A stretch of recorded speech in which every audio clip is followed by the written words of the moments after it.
Welcome in, everybody, to Betting Pros. It's time to place your bets. It is me, Joey P, Joe P Zapia, and it's Friday. It's time to talk about some player props, and to help me do it, of course, is the prop prophet Andrew Erickson and our own Betting Pros, Scott Bogman, the host of the College Football Show, right here on the Betting Pros channel. And if you haven't been listening, then you've been missing out on making some money, because that show has been absolutely spectacular this year. Speaking of spectacular, Scott Bogman, our Thursday Night Football performance on our live stream every single Monday and Thursday on the standalone games, 5 p.m. Eastern, was golden all week. First, I gave everybody the Vikings and the upset. Nailed that one. Then I got the cover of the Buffalo Bills game here that we had last night. Our Bucks covered 9.5. Very happy about that. The Dalton Kincaid touchdown. And you, my friend, most importantly, 4 of the 5 props you gave everybody, you nailed it. What's it feel like to be a legend?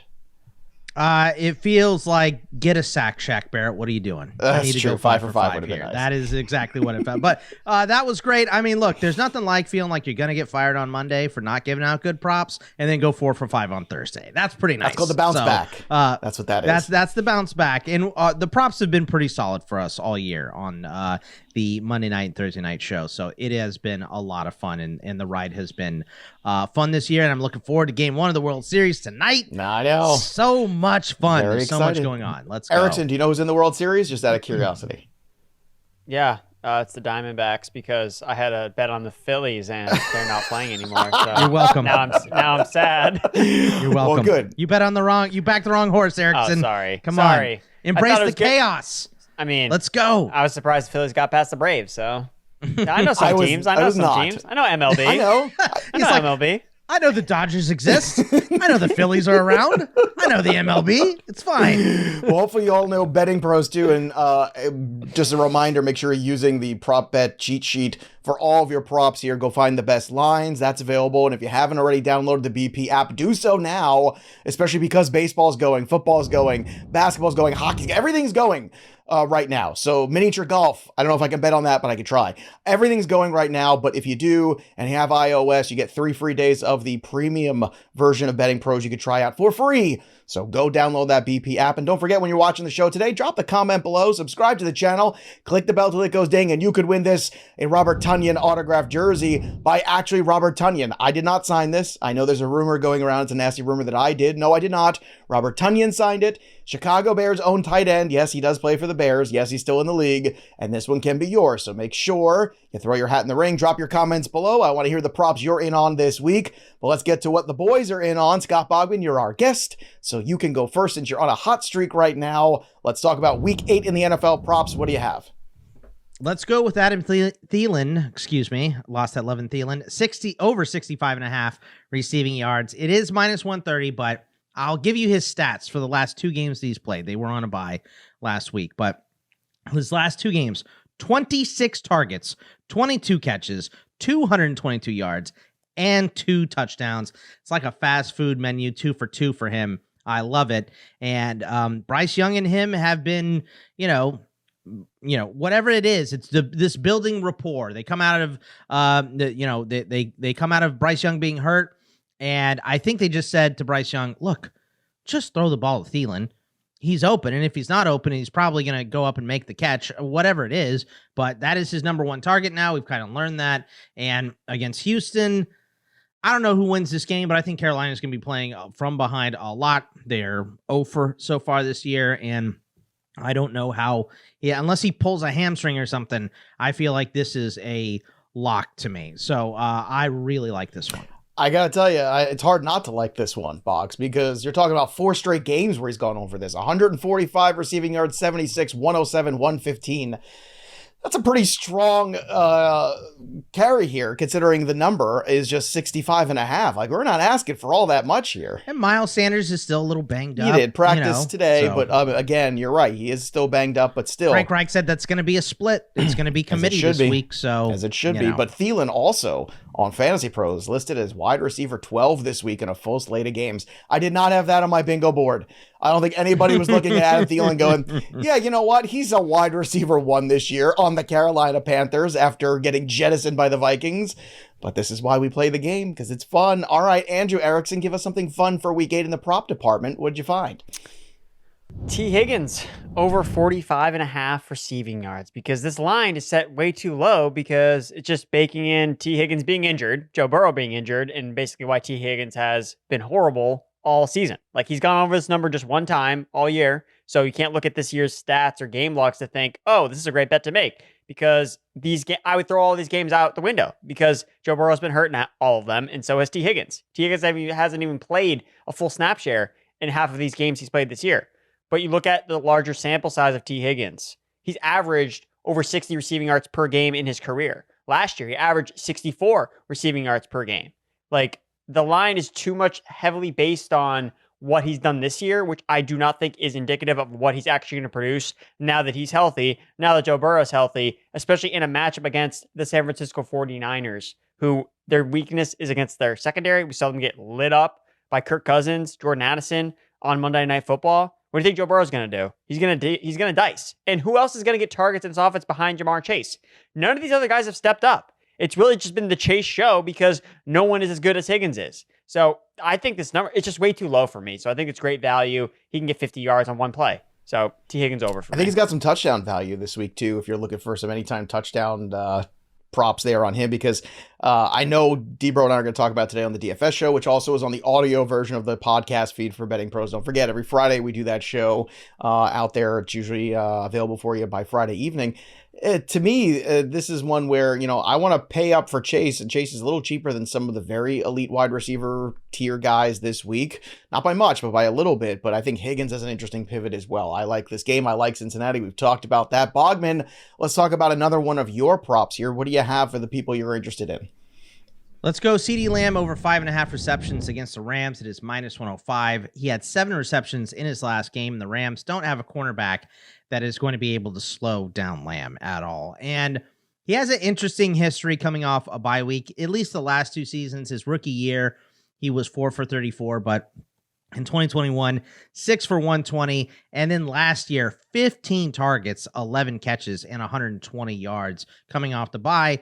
I think if you're the Cowboys, you reflect on what this offense has done this year, and you say, let's put the ball in the hands of our best players. So I think Tony Pollard gets heavy usage in this game. I think CeeDee Lamb gets heavy targets in this game. So I think this total for receptions is too low for him. I think he goes over it fairly quickly. Me too. And I'll tell you what, Lamb is one of the most traded guys. I would be trading for CeeDee Lamb in fantasy right now, if you could. I mean, definitely a buy low. It's incredible buy low. He's gone through these stretches before. He is still an elite level wide receiver in terms of fantasy. And this is how you start to make money on those guys, right? Like 5.5 receptions. He should be peppered with a dozen targets in this game against the Rams, I think. And hopefully we'll get that. Like you said, Bogman, it's time for Lamb. It's time for the Cowboys to really continue to keep pushing forward here a little bit. Hopefully Pollard will get in the end zone too. That would be nice. A little Tony Pollard overdue touchdown. I think we could all agree on that. So. Let's go back to you, Erickson, for the number 2 piece on your list for week 8 when it comes to props.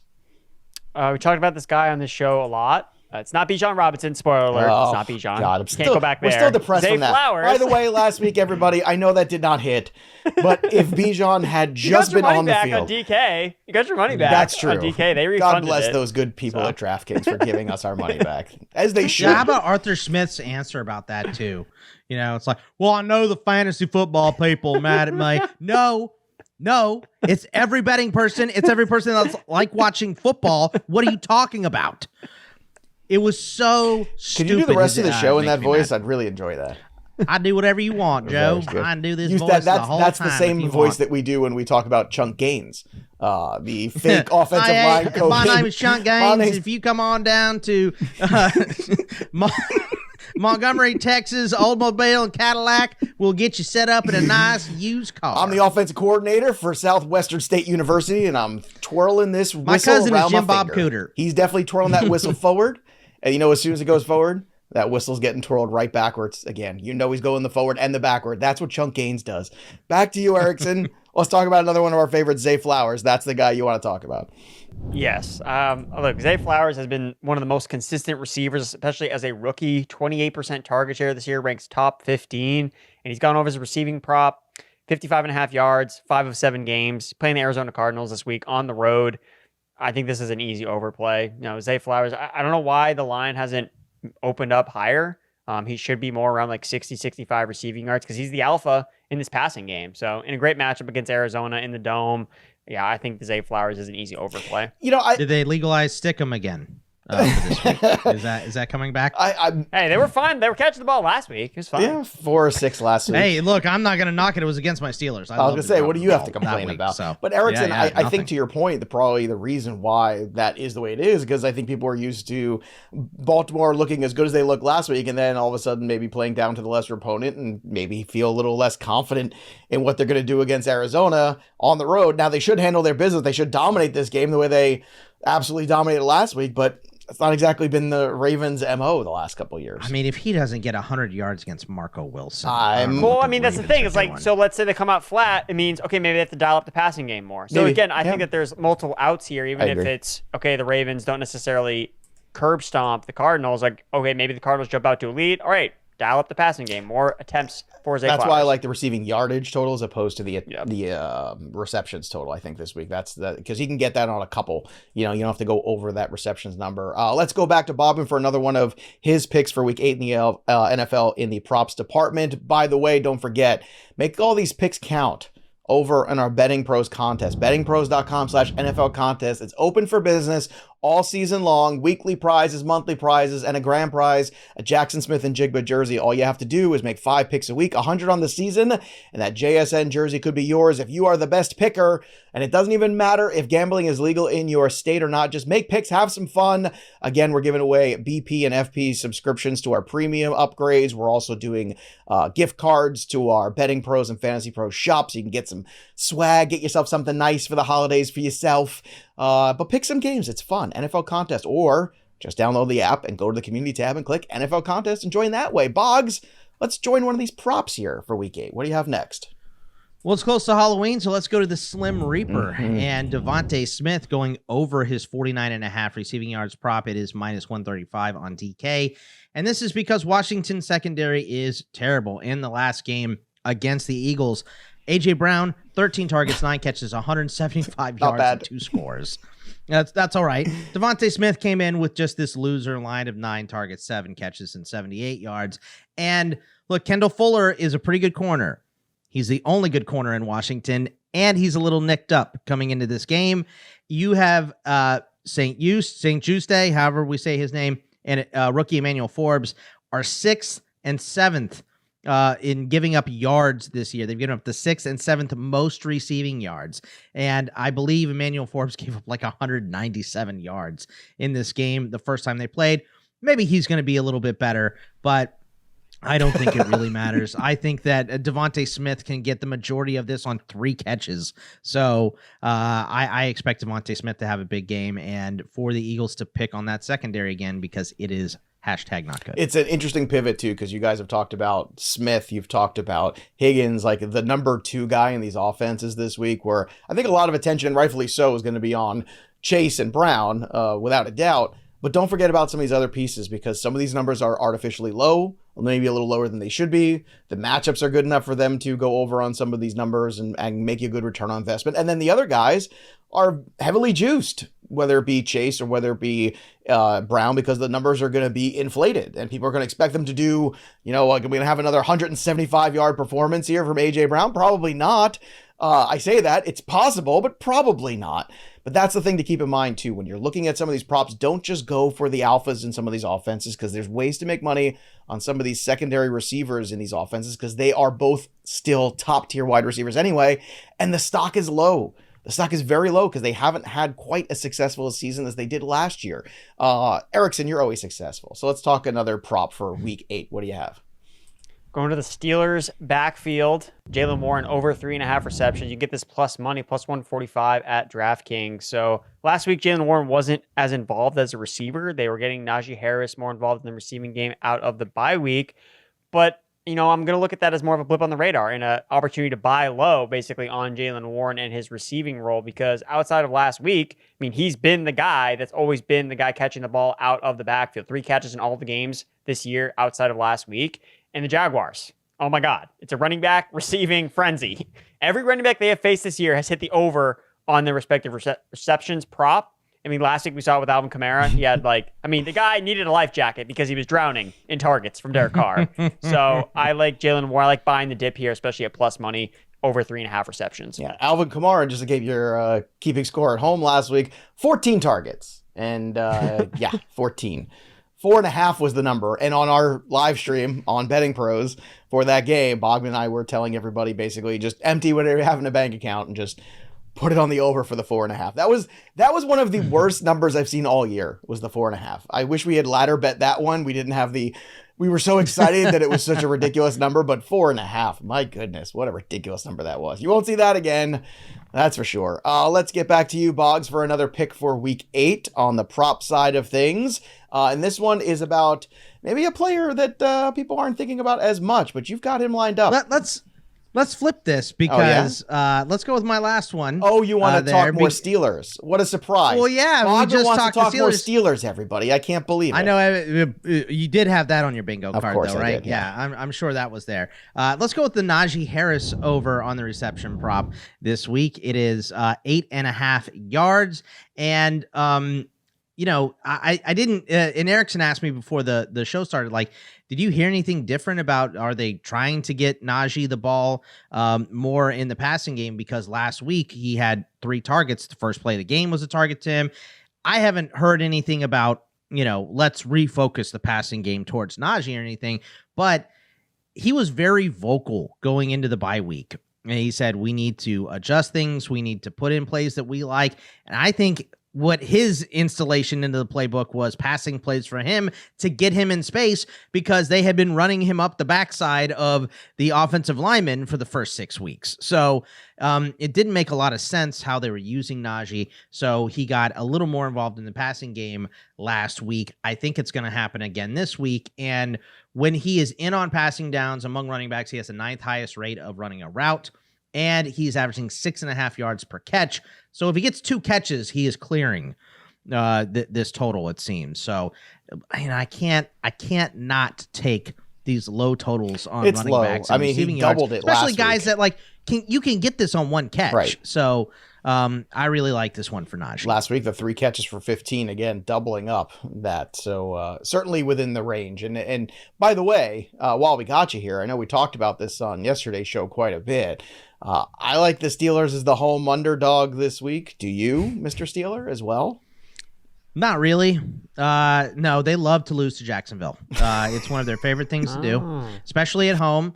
I think the last time they played Jacksonville at home, not in the playoffs and lost, Leonard Fournette had the fastest, miles per hour in the end. It was 26 miles per hour or something, because he ran 80 yards. I mean, he had just an 80-yard score. They love losing to Jacksonville. It aggravates the crap. They love beating Jacksonville in Jacksonville and then losing to them in Pittsburgh. So I don't know. I feel weird about it. I don't like it. So you're not optimistic. Sarcasm. Nope. Okay. Just bet the under. Just bet the under. Yeah, that's probably the best move. Yeah.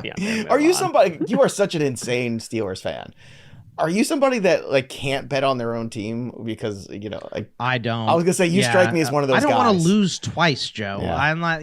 But do you want to? But here's the thing: do you want to get at least have something right? I was gonna say you're frustrated this week. You think they're gonna lose, so maybe you put money on Jacksonville just so you have something to hang your hat on at the end of the day.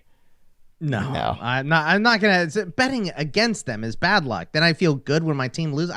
What is all that about? I probably need to see a shrink, right? That's probably what I need. I don't think it's probably. Yeah. I think it's definitely. So let's Andrew yes, thank Erickson. you. This show brought to you by BetterHelp. We should have a Talkspace promo somewhere in here. Erickson, let's talk some props here. Let's go to another one of yours, and it's another running back. You're loaded at RBs here on the sheet. Let's go.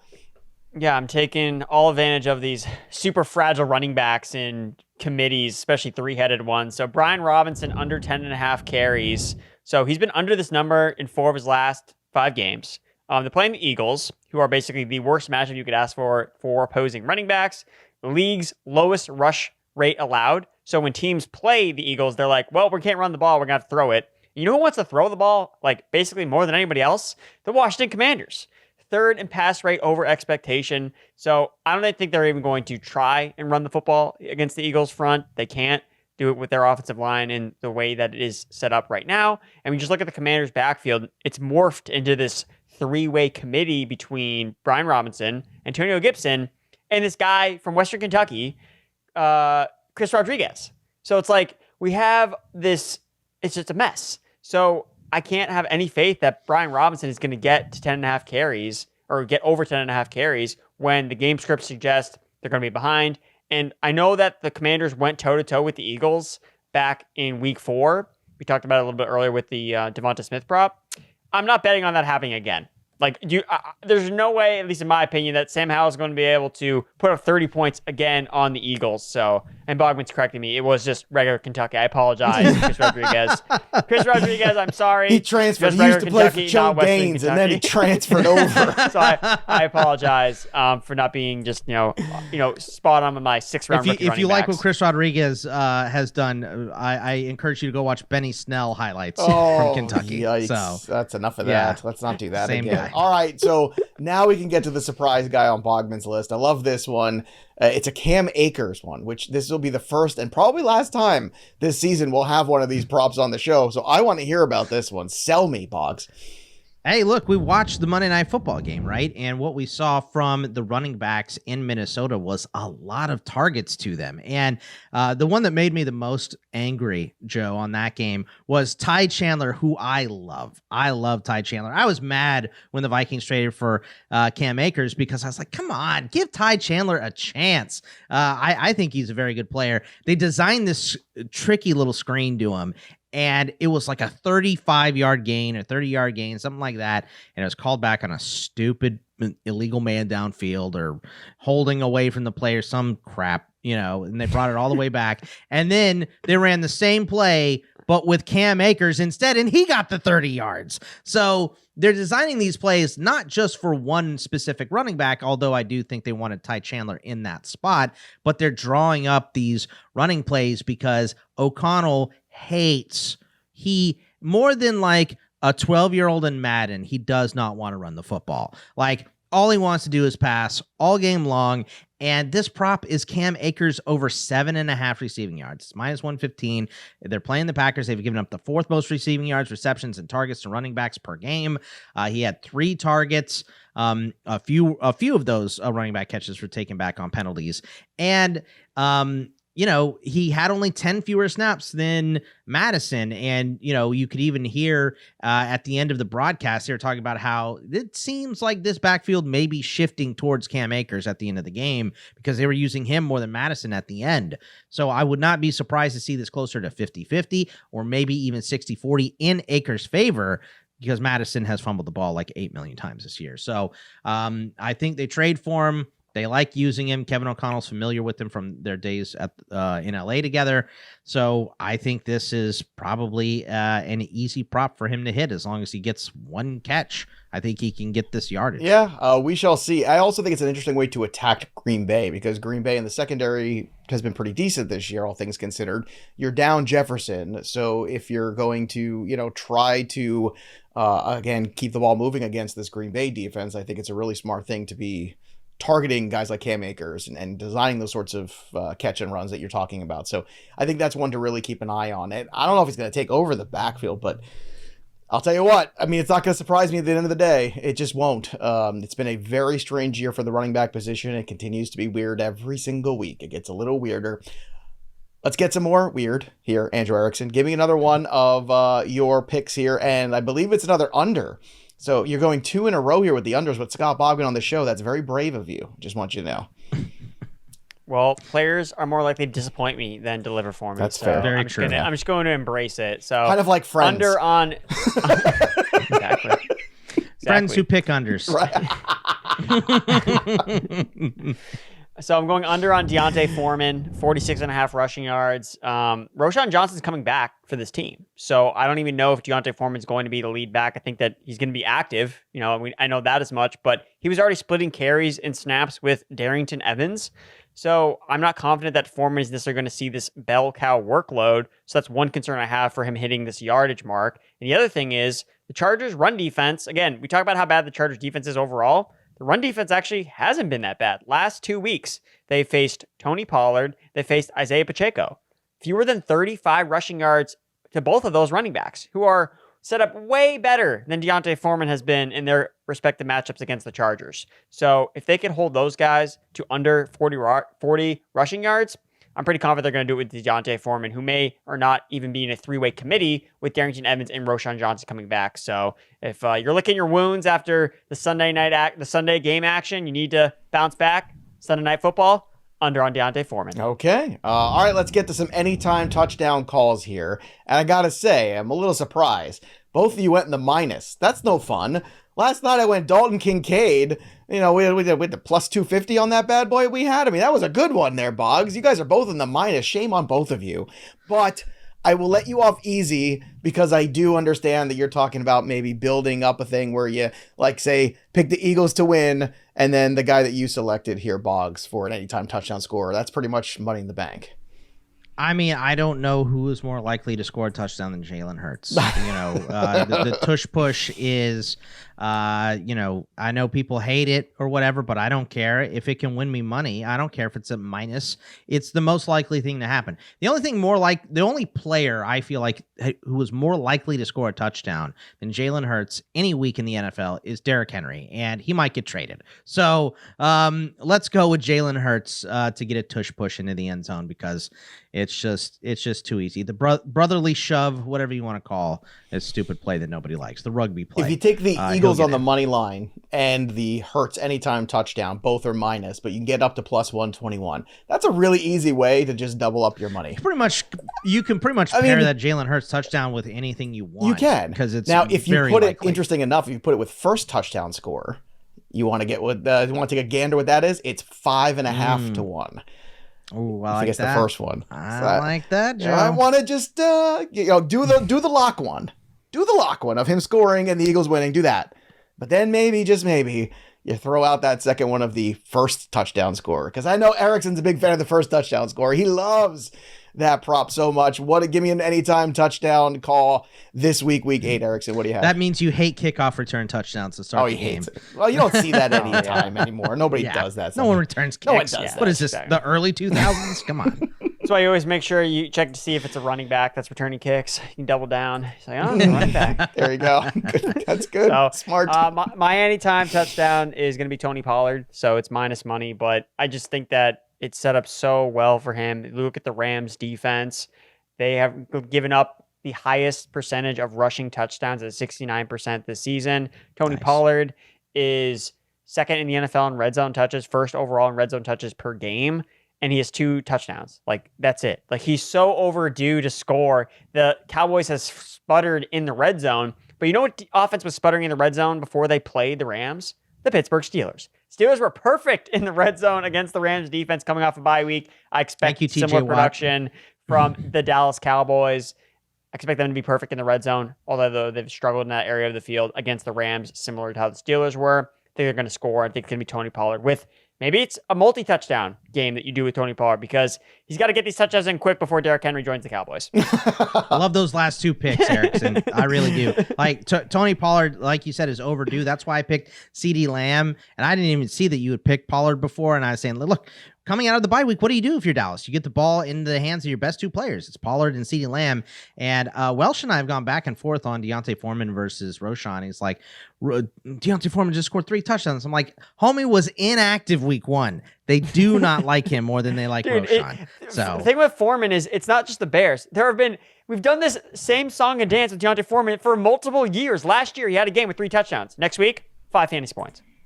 Yeah, that certainly is one that happens. Let's throw some of these in for fun too, since we're talking about receptions and some of these touchdowns. So if you take Bogman's one of his favorites, which is the CeeDee Lamb over on the 5.5, you put the Tony Pollard touchdown, and then you put the Cowboys on the money line, you're getting 3 to 1 on that on FanDuel. So that seems like a pretty good day at the office as well. I'm not the big parlay guy, Bogman knows that, but sometimes there's just really simple things. I feel like you've been dipping the toe into parlays maybe a little bit more often. Here's what it is. It's when you have a couple of things Rex Ryan? Do you like those parlays? Can't get enough. Shoes are off. You can smell them a mile away. No, but I feel like that there's some things when you're in on a bunch of things in the same game, it just makes sense, especially if you have a clear favorite in the game that you like. If you think the Dallas Cowboys are going to win this game, then you put a couple of these simple things together. There's a way to do it and make a fair amount of money. So just to recap, everybody, what everyone's have here: Pollard touchdown score, Hurts touchdown score, Erickson's in on the over 45.5 receiving yards for Higgins, over 55.5 receiving yards for Flowers, over 3.5 receptions for Warren, Brian Robinson under 10.5 carries, and Deonte Foreman under 46.5 rushing yards. Bogman is in on Adam Thielen, over 65.5 receiving yards. CeeDee Lamb over 5.5 receptions. Devonte Smith over 49.5 receiving yards. Najee Harris over 8.5. That would be a lot. Najee Harris over 8.5 receiving yards. And then Cam Akers over the 7.5 receiving yards. That's the one. Low totals. I gotta look for that one.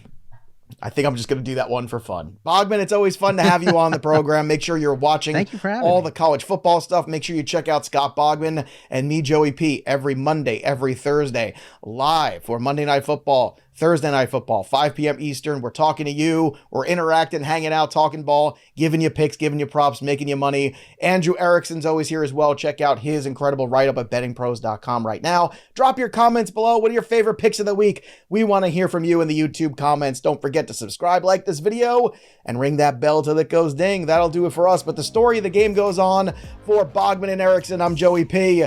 We'll see you next time, kids.